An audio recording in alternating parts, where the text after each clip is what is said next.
Alright guys, welcome back.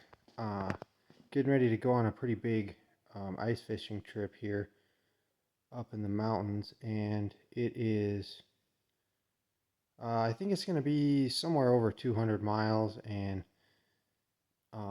yeah, it's pretty early for the ice to freeze over here in Wyoming, so we got to get up in the mountains pretty high. Going to be leaving in the dark, so I probably won't get much for video until we get towards daylight out, but it's quite a bit of mountain roads. I think most of it is highway, so I'll kind of be an average of everything, but we should be climbing pretty high up. We're over 7,000 foot up there, so over 2,000 foot climb from my house. So it's a pretty good test for the little TDI and the new GTC 1549 turbo. So we will just see how it does and see what kind of mileage we can get. The TDI seems to do really well in the mountains, where I definitely get a ton of power loss in any gas engines I take up there. Not that I don't lose power in the Dakota or with any of the TDIs, but the turbo can make up for it pretty fast.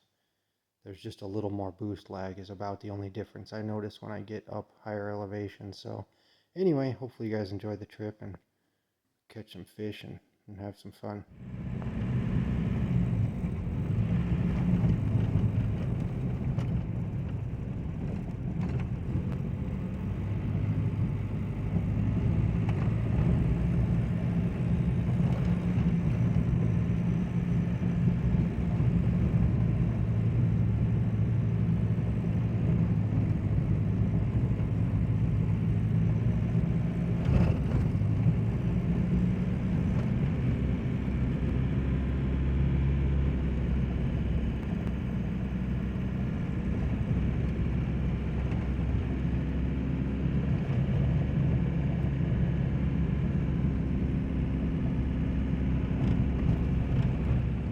Just about to the lake.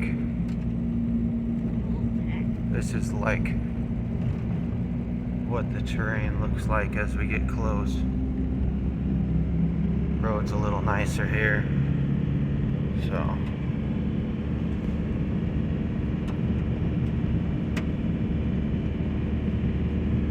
just cruising right along. Alright, we made it to our fishing spot. Just a little bit of a breeze here, but a pretty nice day. Right about 20 degrees out, and the ice is looking good. I think we just started fishing. We got about 10 inches there, but just wanted to show you guys here. I've got right at 3/4 of a tank, and we've gone 150 miles since I filled up. The trip up here from my house is right at 99 miles. So just pretty sweet to get up here. I mean, yeah, usually we're so far up here in the mountains, you don't really leave town without filling up. But man, this Dakota does so well, and the range on it, I honestly don't even have to worry about where the fuel gauge is at most of the time. We just take off and make it home and worry about fuel later. So that is the best part about this truck. We got 4 seats, or I mean 4 of us. There's technically 6 seats in this thing, and just really comfortable to have all our gear in. It is just proving to be exactly what I built it for, so really happy there. And yeah, just the fuel mileage is unreal.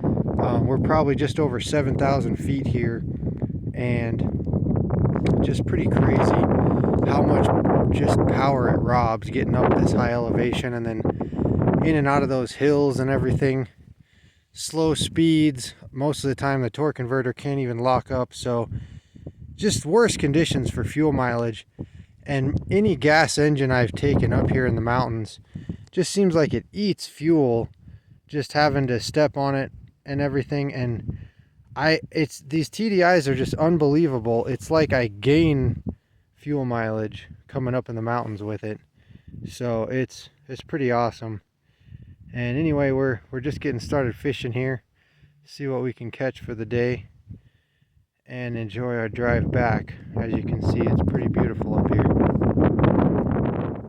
Alright, we're out here fishing. Got about 5 keepers on the ice there, and just landed this nice rainbow here.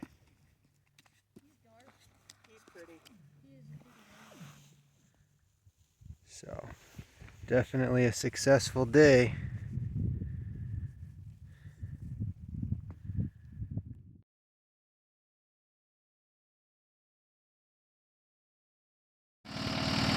Alright guys, so we caught about 11 keepers, probably had 20 fish on the ice, so it was a good day. We're gonna head up, pack it up. We got one more lake we want to try, and then start heading back for home. Some of the more desolate parts of the drive. Not a whole lot to see out here besides some wind turbines. Road's a little smoother than through the mountains though.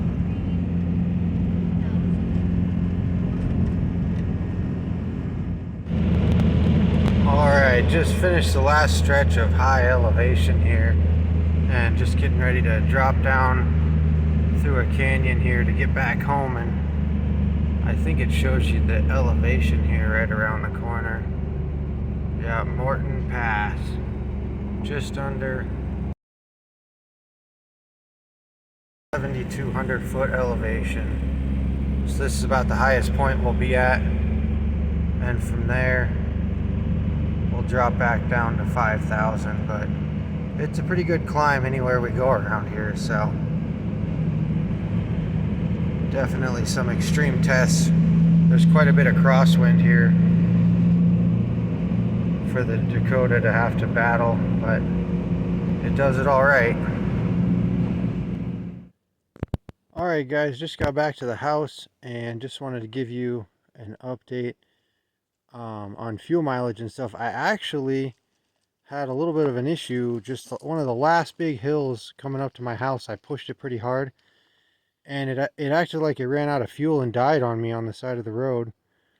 And kind of figured it had to be something fuel related. I still had about a little under half a tank, and just a little bit of side of the road diagnostics, I could see that I was getting about half the fuel pressure through my on one side of my fuel filter as the other. So I think running my black diesel, I went a little too, I think I got about 15,000 miles on this fuel filter, and I probably better cut that back a little bit, because that's all I can figure that happened. There was no electrical issues, everything was working there, and I cracked the injectors and I got air coming right out of the injector lines at the injectors, so I knew it had to have sucked itself dry somehow. And that's about the only thing that makes sense, is I was pushing it real hard there and it needed more fuel than the plugged fuel filter could give it. So anyway, all that to say, that was a total trip of 252 miles. All the way around. It's a pretty big drive there to get up in the mountains, and then I had another 50 miles on the tank already, so 302 miles, and it did it, and it was right at 13.7 gallons to get fuel back into the fill neck. So that is dead on 22 miles a gallon. It's pretty incredible. I still can't believe I have not seen over 24, maybe 25 MPG out of my Jeep. The fact that this thing is 1,500 pounds heavier, and I would think catches more wind, but it can't, I guess. I don't know what else to say, because it's running nearly identical setups, and this is a little lower RPM on the highway, but I'm also running higher EGTs and pushing it harder. I just can't believe it's barely getting, I mean, it's almost getting the same fuel mileage as the Jeep. So this thing is just working perfect for me. And like I say, especially running black diesel, it has got to be the cheapest truck on 1-ton axles you could possibly be driving down the road. So very pleased with it, and thanks for coming along on my ice fishing trip. And actually, just to finish that, I lost my train of thought there, but after bleeding the injectors, I guess to start with, I let the fuel pump in the tank run for a while, and then went and re-cracked the injectors open, and about, I don't know, 5 seconds of cranking, I had fuel coming out of the injectors again, so, or coming to the injectors, so I knew it was probably going to start again, and sure enough, bled all 4 of them, and it fired right back up again. So just took it a little easier on the way home and got a new fuel filter in it, so pretty minimal. Nice having that tank pump to reprime the system. That definitely saves you on the side of the road. But yeah, thanks for watching, guys. We'll see you next time.